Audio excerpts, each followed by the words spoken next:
இப்போ உலகத்தில் தீவிரவாதம் ஒரு மிகப்பெரிய பிரச்சனையா இருக்கு. முஸ்லீம்கள் அனைவரும் தீவிரவாதிகள் அல்ல. தீவிரவாதிகளாக இருக்கிற பெரும்பான்மை முஸ்லீமாக இருக்கிறாங்க. இஸ்லாம் தீவிரவாதத்தை ஆதரிக்கிறதா? அதான் என்னுடைய. அதாவது எல்லா முஸ்லீம்களும் தீவிரவாதிகள் இல்லை. ஆனா தீவிரவாதிகளா இருக்கிறவங்க அதிகமான பேர் என்னவா இருக்காங்க? முஸ்லீம்களா இருக்கிறார்கள். இஸ்லாம் தீவிரவாதத்தை ஆதரிக்கிறதா என்று கேட்கிறாங்க. இந்த கருத்தை பொறுத்த வரைக்கும் இந்த ஐயாவுடைய உள்ளத்தில் இருந்த மாதிரி அதிகமான மக்களுடைய உள்ளத்தில் இது இருக்கிறது. ஏன்னா எங்க பார்த்தாலும் குண்டு வெடிப்புண்டு வருகிறது. அதுல பேர்களை பார்த்தீங்கன்னா முஸ்லீம் பேர் தான் வருது. அதிகமான விஷயங்கள் அப்படித்தான் வருகிறது. இதெல்லாம் பார்க்கும்போது முஸ்லீம்களா தானே எல்லாமே பண்ணிட்டு இருக்கிறாங்க. குண்டு வெடிப்புல மாற்ற ஆட்கள் அதிகமான பேர் என்ன செய்யறாங்க? இப்படித்தானே இருக்கிறாங்க. அப்ப அப்பாவிகளை கொள்றாங்க, பெண்களை கொள்றாங்க, சிறுவர்களை கொள்றாங்க, அவங்க மதத்துக்காரங்களே கொள்றாங்க. இதெல்லாம் நடக்கிறது அப்படிங்கிறத வைத்து பார்க்கும் பொழுது இந்த கேள்வி கண்டிப்பா வரத்தான் செய்கிறது. அப்ப இதை நம்ம அலசி ஆராய்ந்து இஸ்லாம் என்ன சொல்கிறது, இவங்களுடைய செயலுக்கு இஸ்லாமிய முத்திரை குத்தலாமா, இவங்க ஏன் இந்த மாதிரி செய்கிறார்கள், இதுகளெல்லாம் பிரித்து விவரமாக நம்ம அறிந்து கொள்ள வேண்டும். முதலாவது விஷயம் என்னன்னா, இஸ்லாம் இதை பற்றி என்ன சொல்கிறது? இஸ்லாம் சொன்னா குர்ஆனும் நபிகள் நாயகமும்.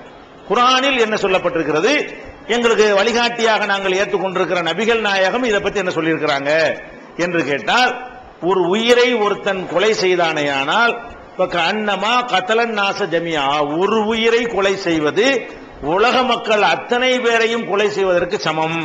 கொலை என்பது, ஒரு உயிரை எடுப்பது என்பது எப்படிப்பட்ட குற்றமாக எங்க மார்க்கத்தில் சொல்லப்படுது என்று கேட்டா, அவ்வளவு பேரையும் கொள்றதும் சரிதான், ஒரு உயிரை கொள்றதும் சரிதான் என்று இவ்வளவு கடுமையான வார்த்தைகளை இஸ்லாம் எங்களுக்கு சொல்கிறது. அதே மாதிரி இப்ப நாங்கள் மறுமை வாழ்க்கைன்னு நம்புகிறோம். மறுமை என்று சொன்னா, இந்த உலகத்தில் நம்ம நல்லவரா வாழ்ந்தா திரும்ப கடவுள் உயிர்ப்பித்து சொர்க்கத்துக்கு அனுப்புவார்.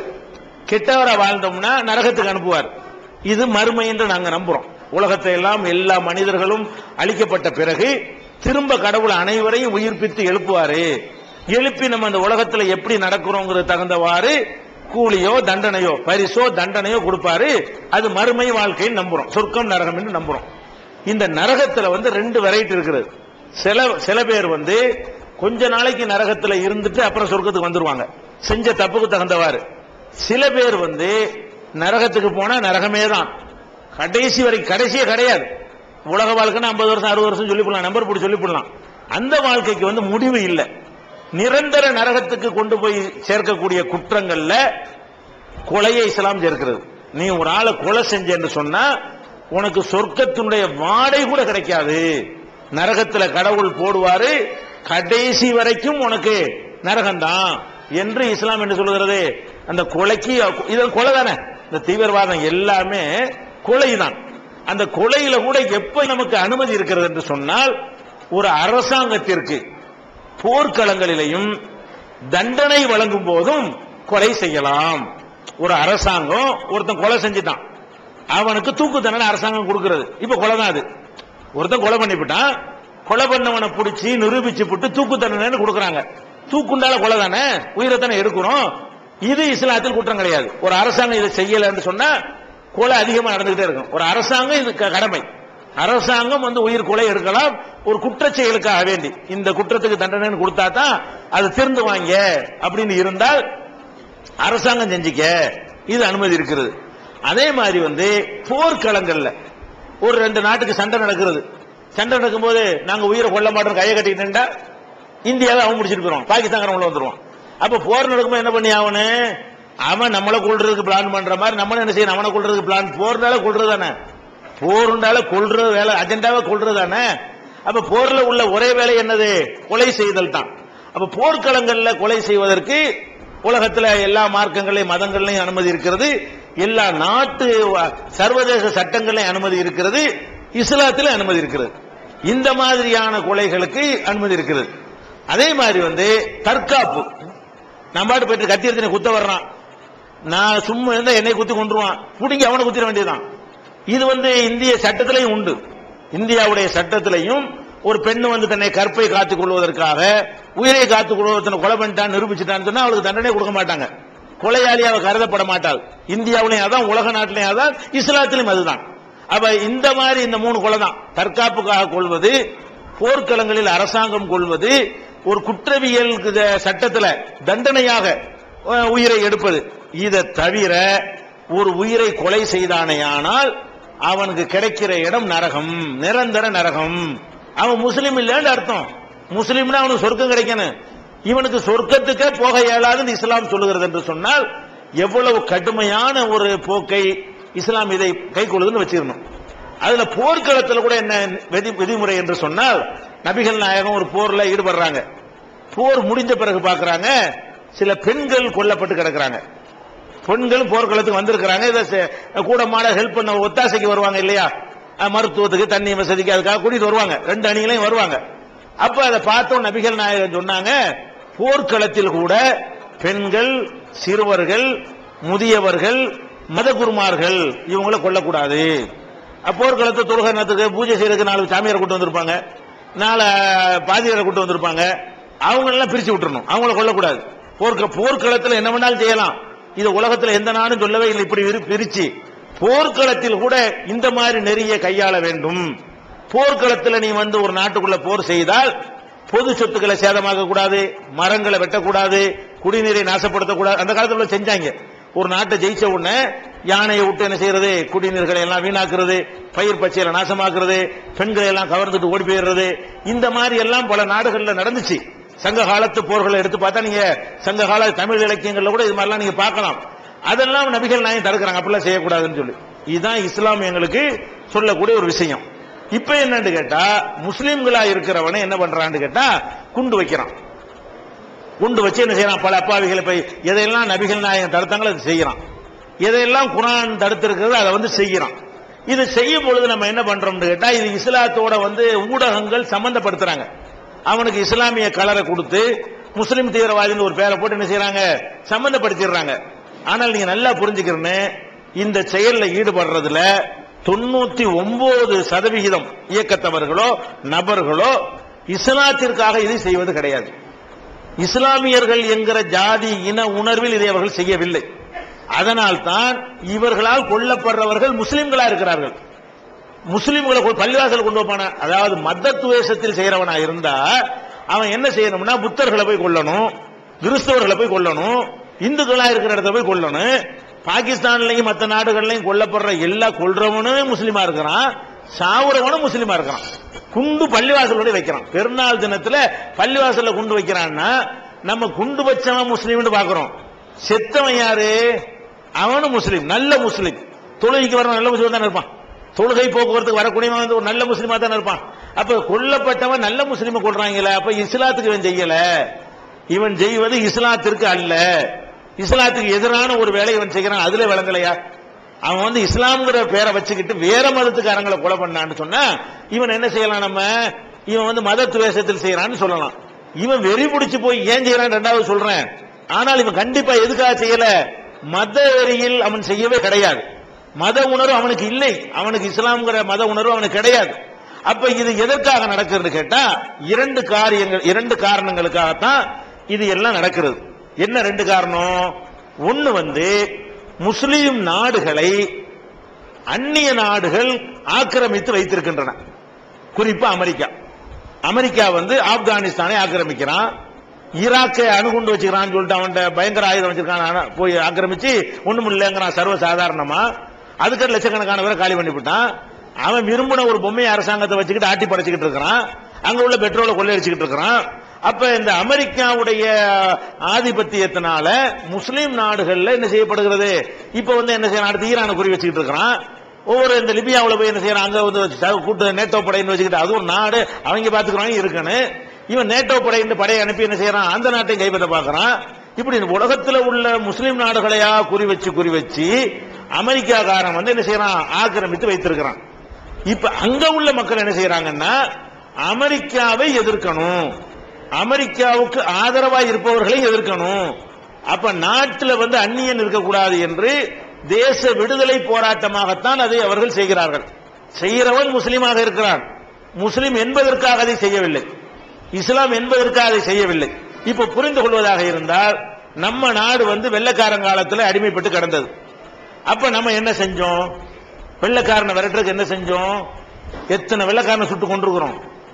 வீர வாஞ்சிநாதன் போய் ஆஸ்துறையை கொண்டாரா இல்லையா? அது அவர் பேர்ல மணியாச்சி இந்த ரயில்வே ஸ்டேஷன்லாம் வச்சிருக்கோமா இல்லையா? அவர் நினைவு கூறுற விதமாக. அப்ப எத்தனை வாஞ்சிநாதன்கள் இருந்தாங்க? பகத்சிங் செஞ்சாரா இல்லையா? அப்ப எவ்வளவு பேர் வந்து நேதாஜி சுபாஷ் சந்திர போஸ் பண்ணாரா இல்லையா? படகு ரெட்டிக்கிட்டு போய் வெள்ளக்காரங்களை அதிரடியா தாக்கி ஆயிரக்கணக்கான வெள்ளக்காரனை கொள்வது, ஆயுத கிடங்குகளை சூறையாடுவது, வந்து அரசு கருவூலங்களை சேதப்படுத்துவது, இதெல்லாம் வந்து பயங்காட்டி நாட்டை விட்டு விரட்டுறதுக்காக வேண்டி இவங்களை எல்லாம் இப்ப தீவிரவாதி நம்ம சொல்றோம். நேதாஜி சுபாஷ் சந்திர போஸ் விழா தானே கொண்டாடுறோம். அப்ப வீரவஞ்சநாதன் பேர்ல நம்ம என்ன செய்யறோம்? விழா தானே கொண்டாடிட்டு இருக்கிறோம். பகத்சிங் நினைவு தினம் தானே அரசாங்கத்தில் கொண்டாடிட்டு இருக்கிறோம். அப்ப வந்து இப்ப ஜார்ஜ் பெர்னாண்டஸ் இருந்தாரு, இவரே ரயில வந்து கவிழ்த்து கேஸ்ல மாட்டினவர் வெள்ளக்காரங்காலத்துல. அவர் நாட்டில் மந்திரியா இருந்தாரு. அவர் பயங்கரவாதி தான். அப்படி பாத்தீங்கன்னா அந்த செயல் பயங்கரவாதம் தான். ஆனால் அவர் பயங்கரவாதி இல்ல. ஏன் இல்ல?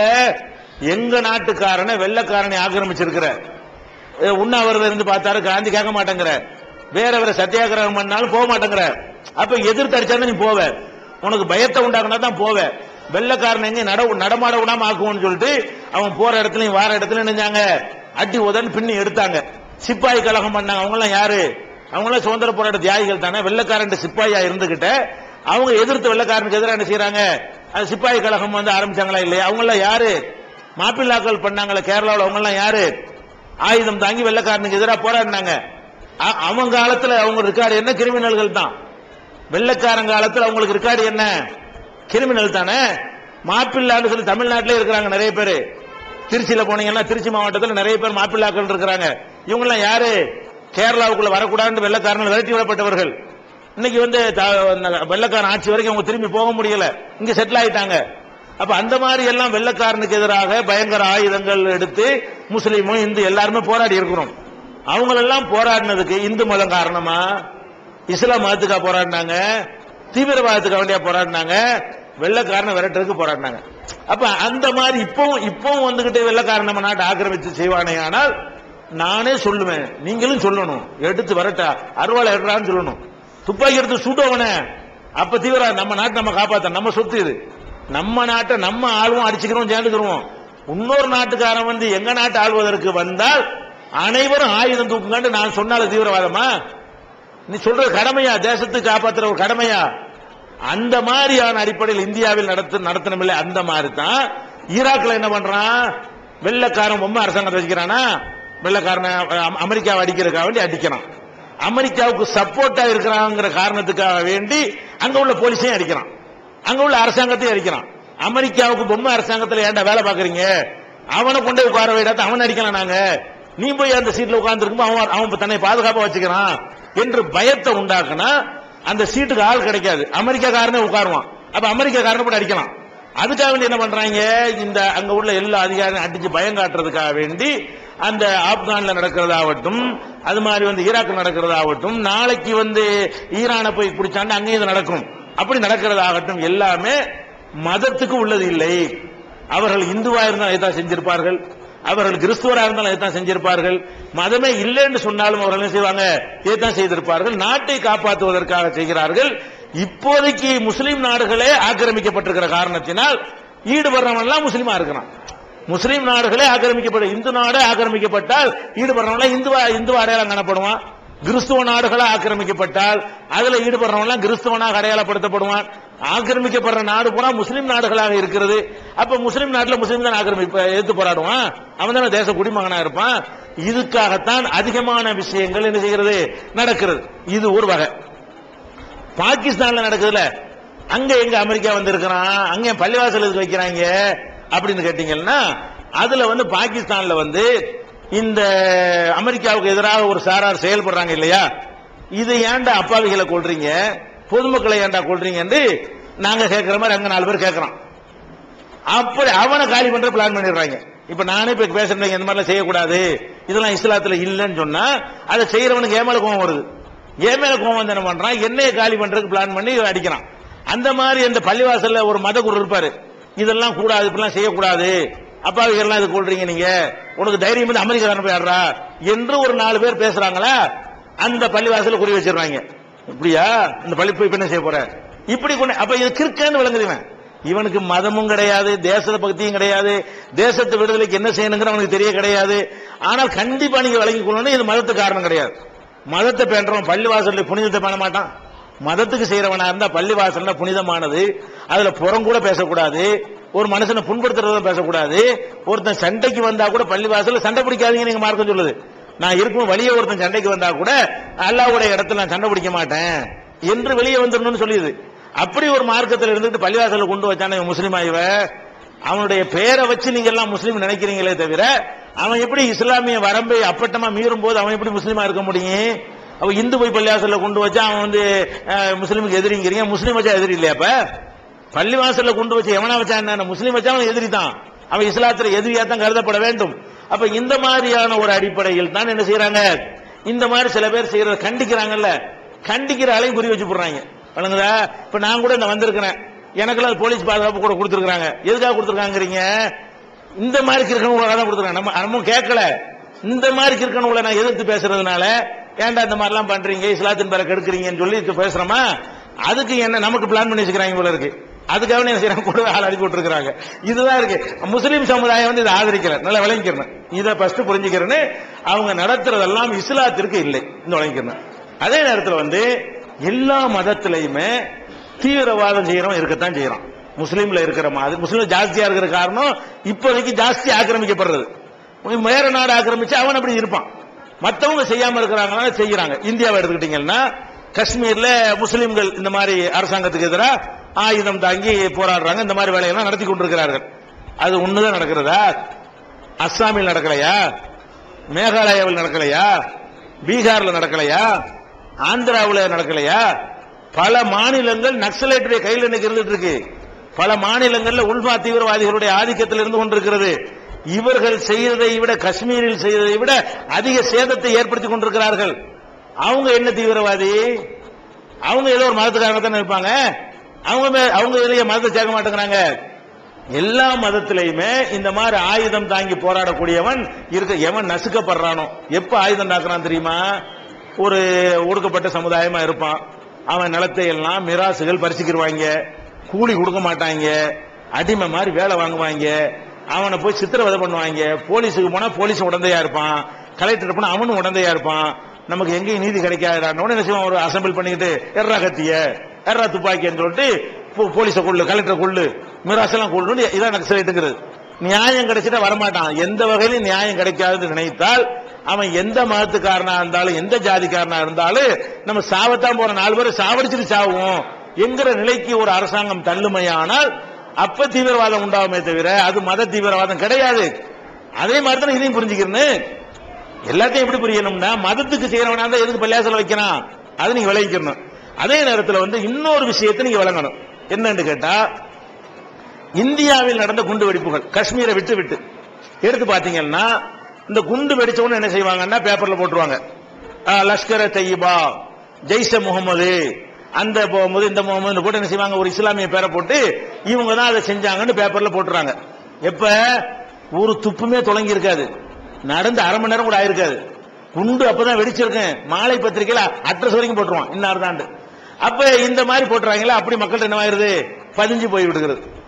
ஆனால் இந்த நடந்த குண்டு வெடிப்புகள்ல எல்லாம் இப்ப லேட்டா என்ன கண்டுபிடிக்கிறாங்க, ஆரம்பத்தில் முஸ்லீம் சொல்லிவிட்டாங்க, லேட்டா என்ன கண்டுபிடிக்கிறாங்க, இப்ப என்ன கண்டுபிடிச்சிருக்காங்க, 13 குண்டு வெடிப்புல வந்து ஒரே ஒரு மும்பை குண்டு வெடிப்புல மட்டும்தான் முஸ்லீம் டிக்ளேர் பண்ணி அவன் செஞ்சான், இந்த கலவரத்தினால பதிலடின்னு சொல்லிட்டு செஞ்சான். இங்க தமிழ்நாட்டில் கோவையில் ஒண்ணு செஞ்சான். இந்த 2 தவிர அனைத்து குண்டு வெடிப்புகள்லையும் இப்ப என்ன கண்டுபிடிச்சிருக்கான்னு கேட்டா, அந்த சங் பரிவாரத்து ஆளுங்க செஞ்சிருக்கிறாங்க. இப்ப அஜ்மீர் குண்டு வெடிப்பு யார் பண்ணா, அவங்க தான் செஞ்சிருக்கிறாங்க கண்டுபிடிக்க. மாலைக்கான் குண்டு வெடிப்பு யார் செஞ்சா, நடந்த அன்னைக்கு முஸ்லீம், நடந்த அன்னைக்கு பேப்பர்ல பேர் என்னது, முஸ்லீம் செஞ்சான்னு பேர் வருது. கடைசியில் கண்டுபிடிக்கிறது யாரு, ஒரு சாமியார், ஒரு பெண் சாமியார், பிரக்யா சிங் என்ற ஒரு சாமியாரும், அதே மாதிரி அபினவ் பாரத் ஒரு இயக்கத்தை வைத்துக் கொண்டு முன்னாள் ராணுவ தளபதிகளும் இந்நாள் ராணுவ தளபதிகளும் அங்கிருந்து ஆர்டிக்ஸ் ராணுவத்திலும் திருடிக்கிட்டு வந்து வெடிகுண்டு தயாரித்து அவங்க தான் வெடிகுண்டு வச்சாங்கன்னு கண்டுபிடிச்சு, இப்ப தளபதியில இருந்து முன்னாள் தளபதியில இருந்து அந்த சாமியார் வரைக்கும் அசிமானந்தா சாமியார்ல இருந்து பிரக்யா சிங்ல இருந்து இப்ப ஜெயில கம்பி எண்ணி கொண்டிருக்கிறார்கள். அது ஸ்டாம்பு சைஸ்ல வருது. நடந்த அன்னைக்கு பெரிய ஃபுல் சைஸ் முஸ்லீம் தீவிரவாதின்னு பேப்பர் போட்டு விட்டுறான். நடந்த பிறகு சாவகாசம் விசாரிச்சா என்ன, முஸ்லீம் சொல்லி கைது பண்ணி போடுறாங்க. நடந்த உடனே 4 நாள் கழிச்சு போய் எங்க யார் கொஞ்சம் ஆக்டிவா இருப்பான்ல அந்த மாதிரி 4 பாய பிடிச்ச உடனே கேஸ போட்டு விட்டு பேப்பர்ல போட்டு விட்டுறாங்க. அப்புறம் வந்து அதிரடி போர்ஸ் ஒரு படை அமைச்சு அதை விசாரிக்கிறாங்க. அதுல எப்படி துப்பு தொடங்குது? குண்டு வச்ச இடத்துல வந்து ஒரு 2 வீலர் கிடக்குது. 2 வீலர் அந்த எரிஞ்சு கிடக்குது. அந்த 2 வீலர் தான் குண்டு வைக்கப்பட்டிருக்கிறது. அந்த இடத்துல உருது மொழியில பிரசுரங்கள்லாம் அப்படி செதறி கிடக்குது. உருது மொழியில இருந்தா யாரு? அது முஸ்லீம் தானே. இதை வச்சு முஸ்லீம் போட்டு விட்டான். அப்புறம் இந்த அதிரடி படையை போட்ட உடனே அந்த ஸ்கூட்டரை எடுக்கிறான். ஸ்கூட்டர் தேடி பார்த்தா அந்த என்ஜின் அந்த சேஸ் நம்பர் வாங்கல்ல அந்த நம்பரை எடுக்கிறான். அந்த நம்பர் நல்ல வேலைக்கு அதை அழியாம அது டேமேஜ் இல்லாம அவனுக்கு கிடைக்கிறது. அந்த கிடைச்சவன என்ன பண்றான்னா இந்த நம்பர் உள்ள வண்டி எங்க விற்கப்பட்டுச்சு எடுத்துடலாம்.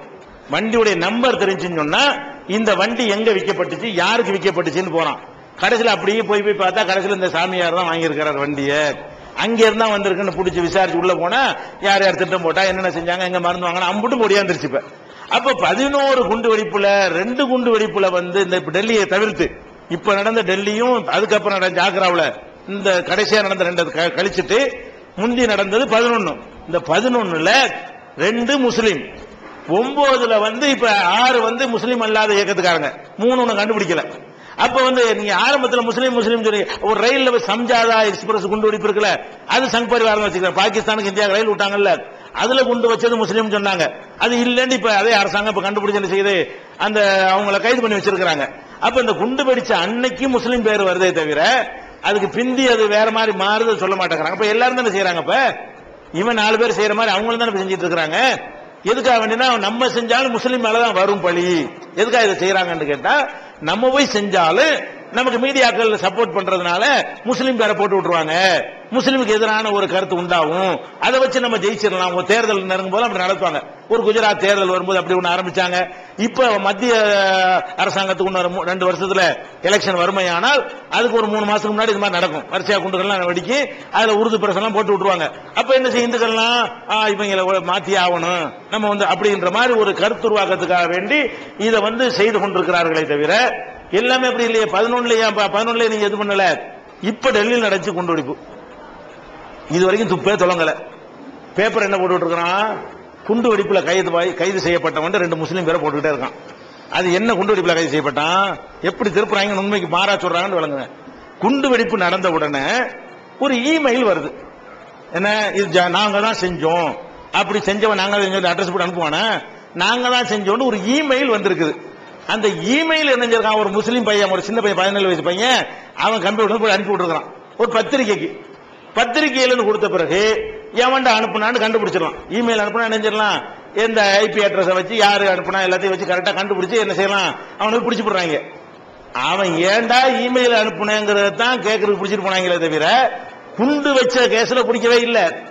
இவன் என்ன போடுறான்னு கேட்டா டெல்லி குண்டு வெடிப்பு வழக்கில் பயங்கரவாதி போலீஸ் கஸ்டடின்னு போடுறான். அது குண்டு வெடிப்புக்கு சம்பந்தமே இல்லை. அவன் வந்து மெயில் அனுப்பியிருக்கான் பத்திரிகை தமாசைகள் அங்க குண்டு வச்சிருக்கோம் இங்க குண்டு வச்சிருக்கோம் போன்ல மிரட்டுவாங்கல்ல அந்த கேஸ்ல உள்ளது. அந்த மாதிரி ஒரு கேஸ்ல ஒருத்தனை பிடிச்சிட்டு போயிருக்காங்களே தவிர அந்த டெல்லி குண்டு வெடிப்பு நிகழ்த்தினதாகவோ சம்பந்தப்பட்டதாகவோ 17 வயசு பையன் அவனை பிடிச்ச அவன் முஸ்லீம் பையன், காஷ்மீர்ல உள்ளவனா முஸ்லீமா தானே இருப்பான், முஸ்லீம் பையன் அவனை கொண்டு வச்சுக்கிட்டு டெல்லியிலே ஒன்னா வச்சுட்டாங்க பரப்பி விட்டாக்கிட்டாங்க. நாளைக்கு உண்மையை கண்டுபிடிப்பாங்க, அது வராது, உலகத்துக்கு வராது. இதுதான் மக்கள்கிட்ட பதிஞ்சு போயிருச்சு. இப்படி நடக்கிறது. அதனால தீவிரவாதத்துக்கு வந்து நாங்க இஸ்லாம் எதிரி முஸ்லீம்கள் எதிரி. இன்னும் சொல்ல போனா இந்த கோவையில் ஒரே உதாரணம் சொல்றேன். கோயம்புத்தூர்ல குண்டு வெடிப்பு நடந்துச்சு தெரியும். அது கூட ஒரு ஒரு ரியாக்ஷன் தான். அது நம்ம ஆதரிக்கல. ஆனா அதுக்கு முந்தி ஒரு கலவரம் நடந்து 19 முஸ்லீம்கள் கொல்லப்பட்ட கோவத்தில் அவன் நினைஞ்சிட்டான் என்ன செய்யறன்னு தெரியாம அரசாங்கம் ஒண்ணுமே செய்யல. அந்த அன்றைக்குள்ள அரசாங்கம் ஒன்றும் செய்யல. அது செஞ்சு விட்டா அதுக்குரிய தண்டனை அனுபவிச்சுட்டான். கோர்ட்ல கேஸ் போட்டாங்க. அதுக்கு பிரச்சனை இல்லை. ஆனா அவங்களுக்கு வழக்கு நடத்தணும்ல, வழக்கு நடத்துற காசு வேணும்ல. அந்த காசு இல்லாம இந்த கோவை குண்டு வெடிப்பு குற்றவாளிகளுக்கு அரசாங்கம் வழக்கறிஞர் வைக்குது. அதுல என்ன விளங்குது? யாரும் காசு கொடுக்கலன்னு விளங்குது. அவங்கள நாங்க ஆதரிக்கலன்னு விளங்குது. இந்த மக்கள் ஆதரிச்சு சமுதாயம் ஆதரிச்சு இருந்தா அவன் நல்ல ராம் ஜேத்மலானி மாதிரி பெரிய வக்கீல கொண்டாந்து வச்சு இதுல தப்பிச்சு கூட இருக்கலாம். இந்த வழக்குல இருந்து என்ன செய்யலாம்? நம்ம நாட்டில் வக்கீல் மட்டும் திறமையா இருந்தா எந்த குற்றத்தையும் தப்பிச்சுக்கலாம். அவனுக்கு வக்கீல் வைக்க வசதி இல்லைன்னு கோர்ட்ல சொல்லி, வசதி இல்லாட்டி அரசாங்கத்தில் வக்கீல் வைக்கணும். யாருக்கு கோர்ட்ல வக்கீல் வைக்கிறதுக்கு வசதி இல்லைன்னு சொல்லுகிறார்களோ அவர்களுக்கு அரசாங்கம் என்ன செய்வாங்க, ஒரு வக்கீல வைப்பாங்க. வைக்கும் போது என்ன செய்வாங்க, இவனை தண்டிக்கிறதுக்கு தகுந்த மாதிரி வக்கீல வைப்பாங்க. இவன் எப்படி வசமா மாட்டணுமோ அதுக்கு தகுந்த மாதிரி வக்கீல வச்சு என்ன செய்வாங்க, நியமிச்சு கொடுப்பாங்க. அப்ப இவர்கள் ஏன் அரசு வக்கீல வச்சாங்க? இவங்களுக்கு வழக்குக்குன்னு மக்கள் அள்ளி அள்ளி கொடுத்து, சமுதாயத்தில் யாருமே நாங்க கொடுக்கலையே, ஒரு இயக்கம் ஆதரிக்கல, ஒரு பள்ளிவாசல் ஆதரிக்கல, அவங்களுக்கு நாங்க சப்போர்ட்டே பண்ணல. ஆனா ஒட்டுமொத்த முஸ்லீம்கள் அந்த பார்வை, அந்த 18 பேர் 20 பேர் அந்த சம்பவத்தில் ஈடுபட்டார்கள்னா ஒட்டுமொத்த மக்கள் அவங்களுக்கு வழக்கு கூட செலவழிக்க தயார் இல்லைங்கிற அளவுக்கு நாங்க இருந்தாலும் பேரு என்ன சுமந்து கொண்டிருக்கிறோம், அவங்க வைக்கிறாங்க, இவங்க காசு கொடுக்குறாங்க. எப்படி குண்டு வைக்க கோடி ரூபாய் வேணும், 500 ரூபாயில குண்டு வைக்கலாங்க. குண்டு வைக்கிற பணம் வேணுமா? குண்டு வைக்கிற பெரிய கொஞ்சம் ஜெலட்டினையும் வாங்கிட்டு ஒரு டெட்டனரையும் வாங்கிட்டு வரதுக்கு எத்தனை ஆயிரம் ரூபாய் வேணும்? இந்த பில்டிங் காலி பண்றதுக்கு 1000 ரூபாய் பத்தாதா? அப்ப குண்டு வைக்கிறதுக்கு பெரிய பல்லாயிரம் 1,26,000 கோடி தேவைப்படுற மாதிரி என்ன செய்யறாங்க, எங்கிருந்து பணம் வருகிறது, அப்படி பில்டப் கொடுக்குறாங்க. அதனால எங்க மக்களுக்கு இதுக்கு சம்பந்தம் கிடையாது. நாங்க எல்லாம் கண்டிக்கிறோம், எதிர்க்கிறோம். இது மாதிரியான செயல் இஸ்லாத்துக்கு தவறானது என்று நாங்கள் அறிவுறுத்தி கொண்டிருக்கிறோம். இஸ்லாத்துக்கு தீவிரவாதத்துக்கு சம்பந்தம் கிடையாது.